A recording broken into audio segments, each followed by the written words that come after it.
Phumelela sophumelela ngesikhathi sethu, don't rush us. Yeah, don't rush us.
Wena lapho ungela umona mfana yitha ngisipani mina ngiyaphanda mina uyaspana wena uyangishisa wena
Ngisholo ukuthi khona ubuhlungu oyobuzwa empilweni yakho, khona abantu abayokukhuluma, khona abantu abayokujikela, khona abantu abayokutshela ukuthi ngeke uphumelele empilweni yakho.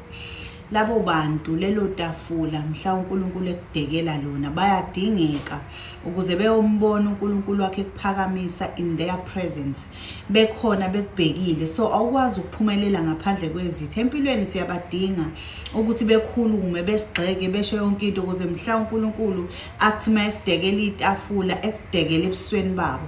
Khona ubuhlungu omele ukubuzwe empilweni yakho, khona abantu okumele bekhulume, khona izimo omele udlule kuzo, udluliswa abantu ungabenzanga lutho, because ngelinye ilanga uNkulunkulu uyokudekela itafula kodwa ngeke kwazi ukukudekela bengekho. That means uyabadinga. Izinto zakho ziyokwenzeka, izinto zakho uNkulunkulu uyozenza, but uyabadinga empilweni abantu abazothi besingamazi uNkulunkulu wakhe kodwa namhlanje siyambona uNkulunkulu ngempilo yakhe. Awudlule imene ezibhlungu ngenxa yakho, but udlula ngenxa ukuthi abantu kumele bebone uNkulunkulu ngempilo yakho. So ubuhlungu bunjalo, izimo zinjalo udlula kuzona, kodwa yazi ukuthi alikho itafula elidekwa ngaphandle kwezitha. Vumela uunderstand ukuthi kwesinye isikhathi siyabadinga abantu abazositshela ukuthi angisibe yilutho ukuze besicindezele. The time becindezele they don't understand ukuthi mabesitshela ukuthi empilweni angeke siphumelele, ila khona sifocusa kakhulu empilweni sithi sesiyophumelela bona laba bathi ngeke siphumelele.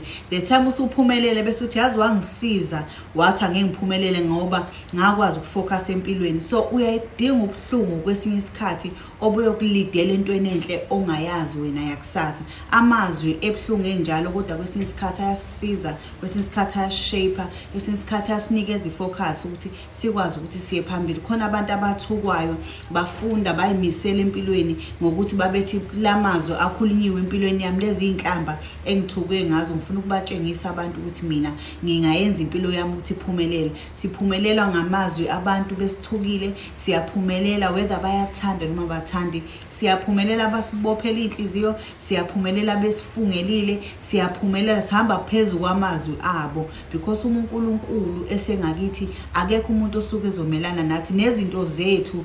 uNkulunkulu uyasinikeza lona noma ngabe ilanga seliyashona. So empilweni yakho bowazi ukuthi izithu uyayidinga ngoba alikho itafula lakho liyodekwa ngaphandle kwezitha zakho. Danko.